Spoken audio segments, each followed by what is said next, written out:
पुनरपि जननम पुनरपि मरणम पुनरपि जननी जठरे शयनम, यह संसारे पारावारे, त्राता नहीं कोई बचाने वाले नहीं। ये तो अब आप समझ सकते हैं कि एक कूड़ा कोड़ी सागर का काल जो है उसमें ही ये बताया जा रहा है। फिर ऐसे अनंतों काल निकल चुके हैं, हमने कितनी बार क्या क्या भवों को प्राप्त किया होगा आप जान सकते हैं। इसलिए आचार्य भगवान कहते हैं जाति आदि का मत नहीं करो।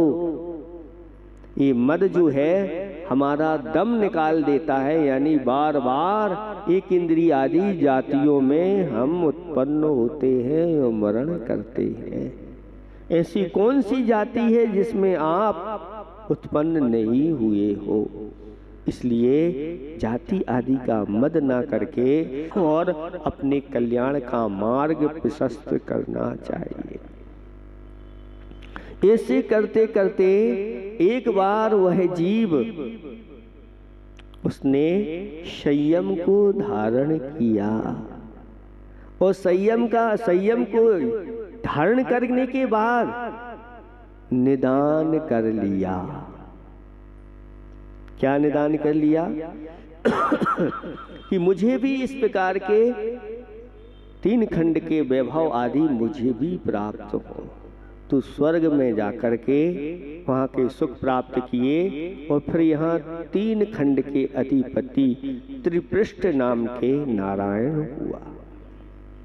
3 खंड का राज्य मिला, लेकिन कहते हैं जो संसार के वैभव निदान से प्राप्त होते हैं उन वैभव में इस जीव की आसक्ति होती, अत्यासक्ति हो जाती है, यानी उनको छोड़ नहीं पाता और उन्हीं में आसक्त होकर के और 7वें नरक की यात्रा हो गई।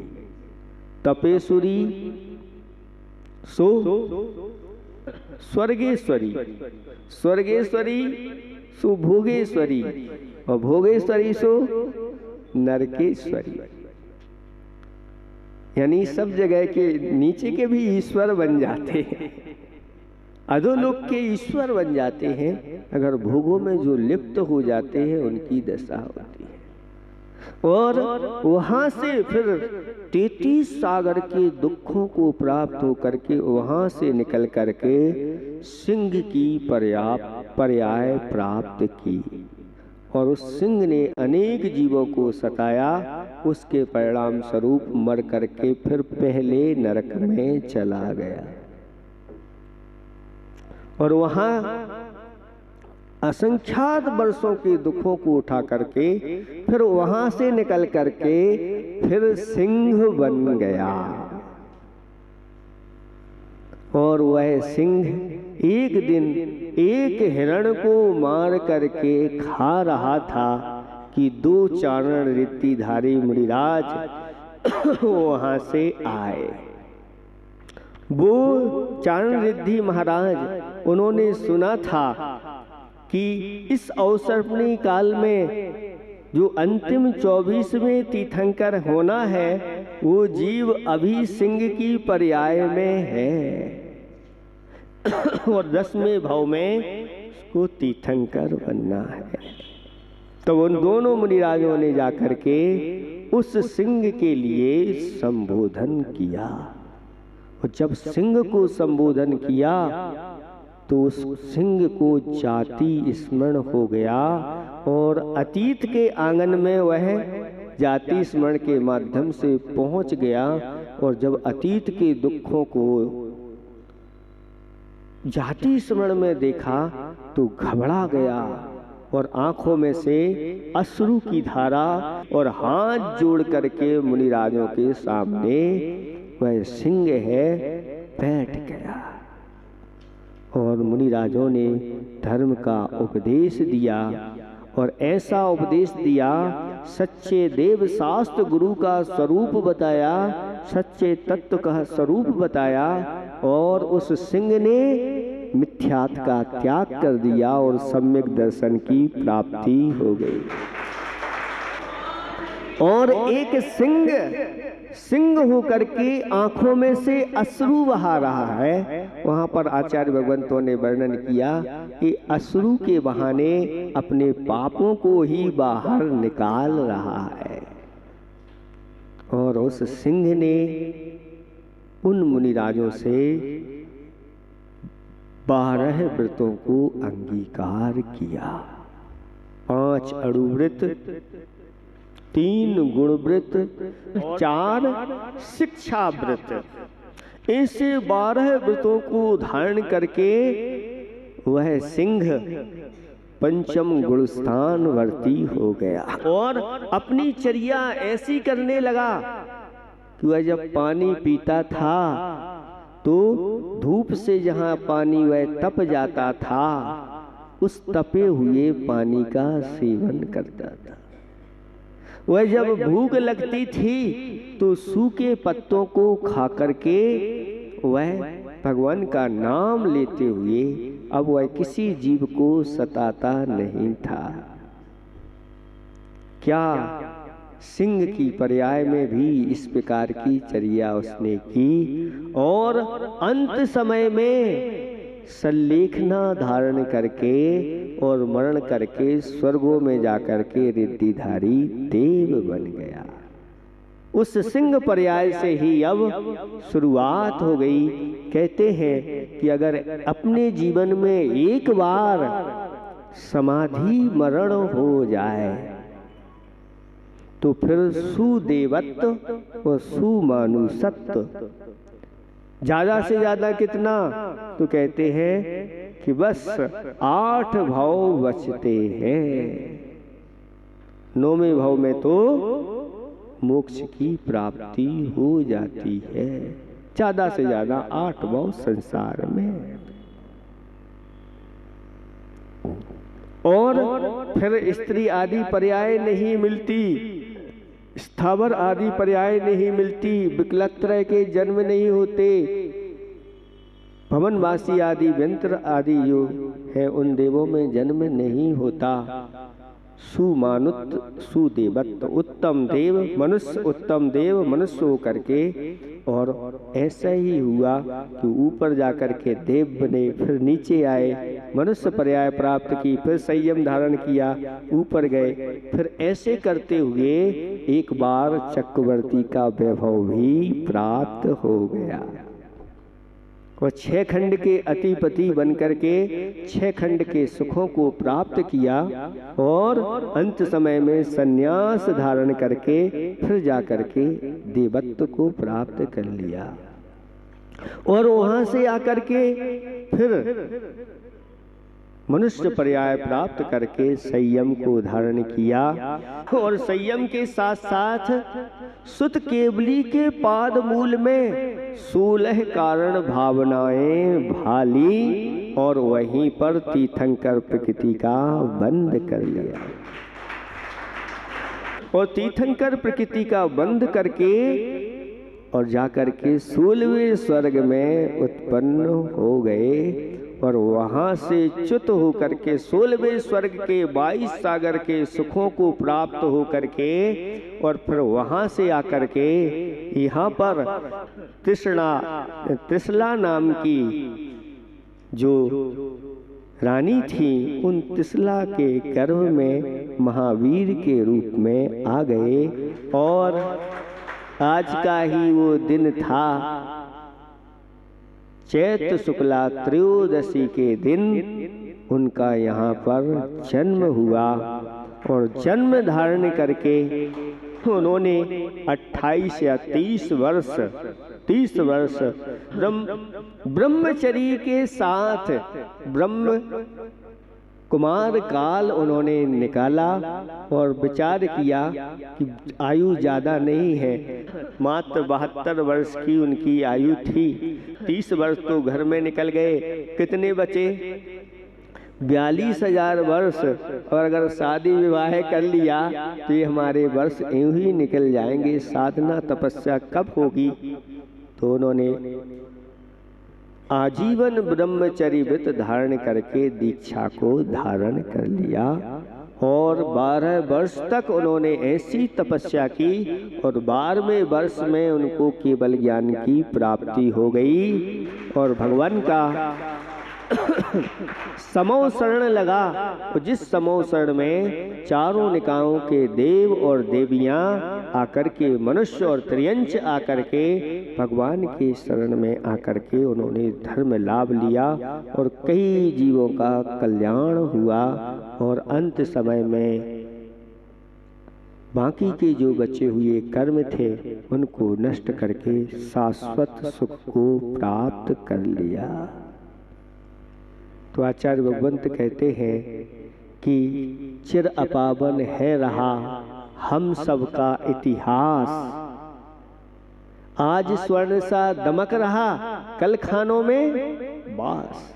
सोना जो होता है खान में जब पड़ा रहता है तो कोई उसकी कीमत नहीं होती, कोई उसको पूछता नहीं, लेकिन खान में से वह निकल आता है और यहाँ शुद्धिकरण अगर उसका हो जाता है और वह शुद्ध सोने के रूप में यहाँ पर चमकने लगता है और उसको लेकर के आप लोग आभरण बनाते हैं और अपने गले का हार आदि बना करके उसकी कीमत बहुत बढ़ जाती है। ऐसे ही आचार्य भगवंत कहते हैं कि ये मनुष्य जीवन पाकर के अगर हम अपने जीवन को किस में लगाते हैं तो आचार्य भगवंतों ने कहा कि 6 चीजें हैं। इन 6 चीजों को जो अपने जीवन में अपनाता है वह दुखों की परंपरा समाप्त कर देता है, यानी दुखों को जड़ से समाप्त करने में समर्थ हो जाता है। वो क्या है तो कहा कि वृतशीलम तपोदानम सैमूर अर्हत पूजनम। व्रत जो अपने जीवन में कोई ना कोई व्रत संकल्प पूर्वक आगम के अनुसार करते हैं जैसे रत्नात्रय व्रत है, 10 लक्षण व्रत है, 16 कारण व्रत है, कर्म दहन व्रत है, आष्टानिक के व्रत हैं, आदि आदि अनेक प्रकार के व्रत बताए हैं। इन व्रतों को जो अपने जीवन में करता है वह व्यक्ति दुखों की परंपरा को नष्ट करने में समर्थ हो जाता है।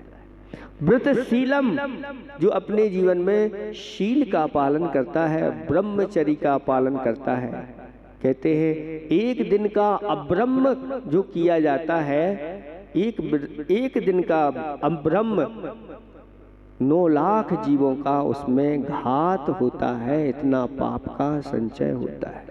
और एक दिन का ब्रह्म यानी ब्रह्मचर्य जो पालन करता है ऐसे 9 लाख जीवों के लिए अभयदान देता है। और फिर जिसने जीवन पर्यंत के लिए ब्रह्मचर्य व्रत को धारण कर लिया है तो कहते हैं वह ब्रह्मचर्य का ऐसा प्रभाव होता है कि आगे जाकर के वह अनंत वीर का स्वामी बनता है, यानी अनंत चतुष्टय का स्वामी वह बन जाता है। ऐसी शक्ति तो व्रतशीलम। फिर तपो अपने जीवन में जो तप करता है, अंतरंग तप होते हैं बहिरंग तप होते हैं, इनके माध्यम से भी हमारे पाप कर्म निर्जरा को प्राप्त होते हैं और पुण्य का ऐसा संचय होता है आगे जाके सुख की प्राप्ति हो जाती है। फिर चौथे नंबर पर रखा व्रतशीलम तपो दानम। चौथे नंबर पर ये चौथी चीज कौन सी है तो वह है दान। जो दान के 7 क्षेत्र बताए गए हैं उन दान के 7 क्षेत्रों में कौन कौन से आते हैं स्थान तो जिन बिंबम जिनागारम जिन यात्रा महोत्सवम जिनागमम जिनोद्धारम जिन यत्नानी सप्तधा। जिन बिंब है अपने जीवन में एक जिन बिंब जरूर स्थापित करना चाहिए। जिनालयम अगर शक्ति हो तो जिनालय की रचना करो। अगर बड़ा जिनालय नहीं बना पाते तो फिर सब मिलकर के बनाओ तो बड़े से बड़ा बन जाता है। और अगर स्वयं अपना जिनालय बनाना चाहते हो और शक्ति ज्यादा बड़े बनाने की नहीं है तो आचार्य भगवंतों ने छोटे जिनालय बना करके भी आप मंदिर में स्थापित कर सकते हैं। तो जिन बिंबम जिनागारम जिन यात्रा, जिनेंद्र भगवान की रथ में भगवान को बिठा करके ऐसे जैसे आप लोग कल भव्यता के साथ जुलूस के साथ भगवान की यात्रा आप लोगों ने कराई, वो जिन यात्रा कहलाती है। पहले लोग जिनेंद्र भगवान को ऐसे ही रथ में सजा करके और फिर यात्रा के लिए निकलते थे। रास्ते में कहीं मंदिर जिनालय नहीं है, उनको जरूरत नहीं है, हमारे भगवान साथ में हैं, उनकी पूजा पाठ श्रावक गण करते चले जाते थे और गाजे बाजे के साथ श्री जी को ले जाते थे रथ में ऐसे ही बिठा करके। और फिर अगर मुनि राजों का संग साथ में हो जाए तो कहना ही क्या है। सम्मेद शिखर महात्म्य ग्रंथ में लिखा है कि ऐसे ही चतुर्विध संघ को जो ऐसी भव्यता के साथ उनकी यात्रा कराता है, आगे जाकर के तीर्थंकर जैसे पदों को प्राप्त कर लेता है। संसार उसका बहुत कम रह जाता है, कुछ ही भाव उसके सीमित रह जाते हैं। ऐसी तो जिन यात्रा में जो जितना खर्च कर सके करना चाहिए। और सर्वश्रेष्ठ तो पंच कल्याणक जैसे महोत्सव होते हैं उनमें जो खर्च करता है। और इसके बाद फिर आता है नंबर जिनागमम, यानी जो जिनवाणी की रचना कराता है। और जीर्णोद्धारम, यानी जो जीर्ण शीर्ण क्षेत्र हो गए हैं, जिनालय आदि हो गए हैं, उनकी पुनः स्थापित करना, ये जीर्णोद्धार कहलाता है। और 7वें नंबर कहा जिन यत्नानी सप्तधा। जिन यत्नानी का अर्थ होता है कि जो चतुर्विध संघ है, उस चतुर्विध संघ की जो आप व्यवस्था करते हैं वही फल मिलता है। जो पूर्व में 6 चीजें बताई हैं वही फल उस व्यक्ति को मिलता है। यानी चतुर्विध संघ जहाँ रहता है वो स्थान भी अगर आप बना देते हैं तो भी आपको संसार के श्रेष्ठ सुख प्राप्त हो करके फिर मोक्ष के सुख प्राप्त हो जाते हैं। तो ऐसे कब कौन महाराज तपस्वी महाराज आ जाए आपके यहाँ। इसलिए कल बहुत से लोगों ने अपने भाव बनाए हैं, बहुत सारे लोग बाकी रह गए हैं। जल्दी से जल्दी इस कार्य को भी अपन को पूर्ण करना है। तो प्रतिशीलम तपोदानम संयमोर अर्हत पूजनम, यानी अपने जीवन में संयम धारण करना। जो संयम धारण करता है वह भी आगे जाकर के दुखों की परंपरा को छेद देता है।